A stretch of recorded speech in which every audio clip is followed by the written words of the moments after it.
শ্রীলঙ্কায় সিরিজ জয়ের অন্যতম নায়ক শেখ মেহেদীর হাতে বল দিয়েই পাকিস্তান সিরিজটা শুরু করেন ক্যাপ্টেন লিটন দাস। আর অধিনায়কের আস্থার প্রতিদান প্রথম ওভারেই দিতে পারতেন মেহেদী, কিন্তু ফাখার জামানের শর্ট ফাইন লেগে ওঠা সহজ ক্যাচটা তালুবন্দি করতে পারেননি তাসকিন আহমেদ। ফলে পাক ওপেনার জীবন পেয়ে যান মাত্র 4 রানে। পরের ওভারে বলে আসেন তাসকিন, আর এসেই পুষিয়ে দেন নিজের ভুলটা। প্রথম 4 বলে 9 রান খরচের পর পঞ্চম বলে সাইম আইয়ুবকে ক্যাচ বানিয়ে ফেরান ডিপ স্কোয়ার লেগে মুস্তাফিজুর রহমানের হাতে। তৃতীয় ওভারে আবারও বল হাতে শেখ মেহেদী। এবার শুরুটা হয়নি একেবারেই প্রত্যাশা অনুযায়ী। প্রথম 5 বলে হজম করতে হয়েছে 3টা বাউন্ডারি। তবে এরপরই বাউন্স ব্যাক। শর্ট বলে মোহাম্মদ হ্যারিস লক করতে গিয়ে ক্যাচ দেন ডিপ মিড উইকেটে। এই উইকেট কিপার ব্যাটার করেন 3 বলে 4 রান। প্রথম 3 ওভারেই টাইগাররা তুলে নেয় 2 উইকেট। তবে স্কোরবোর্ডে ততক্ষণে পাকিস্তানও তুলে ফেলে 32 রান, অর্থাৎ উড়ন্ত সূচনা পাক ব্যাটারদের। কিন্তু এরপরেই বদলে যায় দৃশ্যপট, কামব্যাক হয় বাংলাদেশি বোলারদের। চতুর্থ ওভারে তাসকিন আসেন, খরচ করেন মাত্র 6 রান। পঞ্চম ওভারে আসেন তানজিম সাকিব। এসেই যেন ছিনিমিনি খেলেছেন পাক অধিনায়ক সালমান আগাকে নিয়ে।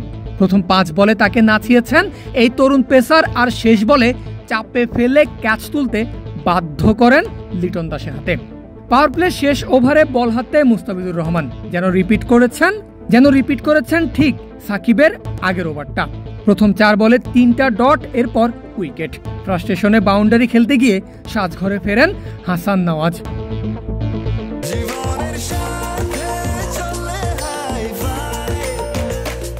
স্বাস্থ্যকর অল টাইম হানিকম, সব সময় অল টাইম হেলদি লাইফ।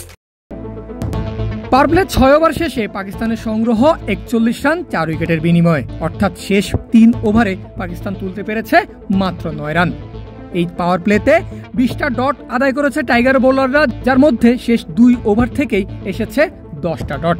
অর্থাৎ শুরুটা এভারেজ হলেও তৃতীয় ওভারের পর থেকে ম্যাচ নিজেদের নিয়ন্ত্রণে নিয়ে নেয় টাইগার বোলাররা। অষ্টম ওভারে শেখ মেহেদীর বলে এলবিডব্লিউর জোরালো আবেদন। আম্পায়ার সাড়া না দিলেও রিভিউ নেয় বাংলাদেশ। তবে বল স্টাম্প মিস করায় আউট থেকে বেঁচে যান ফাখার জামান, আর রিভিউ হারায় বাংলাদেশ। পরে নিজের কোটার শেষ ওভারে আবারও ফাখারের ক্যাচের সুযোগ আছে মেহেদীর কাছে। তবে ব্যাক কামব্যাক বল তালুবন্দি করতে পারেননি মেহেদী নিজেই। এ নিয়ে এক শেখ মেহেদীর বলেই 2 জীবন পান ফাখার জামান। তবে শেষ পর্যন্ত এই পাক ওপেনার আউট হন হাস্যকর ভাবেই। মুস্তাফিজুর রহমানের কাটারে পয়েন্টে বল ঠেলে 1 রান নেন খুশদিল শাহ। এরপর দ্বিতীয় রানের ডাক দেন নন স্ট্রাইকে থাকা ফাখার জামান। শুরুতে না করলেও পরে দৌড় শুরু করেন খুশদিল, কিন্তু আবার থেমে যান। ফাখার পড়ে যান দ্বিধায়। এরপর পপিং ক্রিজে ফিরতে গিয়ে এক প্রকার পড়েই যান তিনি। সেই সঙ্গে অন্যদিকে তাসকিন আহমেদের থ্রোটা স্টাম্প থেকে একটু দূরে ছিল, কিন্তু সময় মতো বল তালুবন্দি করে স্টাম্প ভেঙে দেন ক্যাপ্টেন লিটন দাস। ফলে 6-4 আর 1 ছক্কায় 34 বলে 44 রান করে ফিরতে হয় ফাখার জামানকে। পাকিস্তানের একমাত্র ব্যাটার তিনি আজ, যিনি ছুঁয়েছেন 2 অঙ্কের ঘর।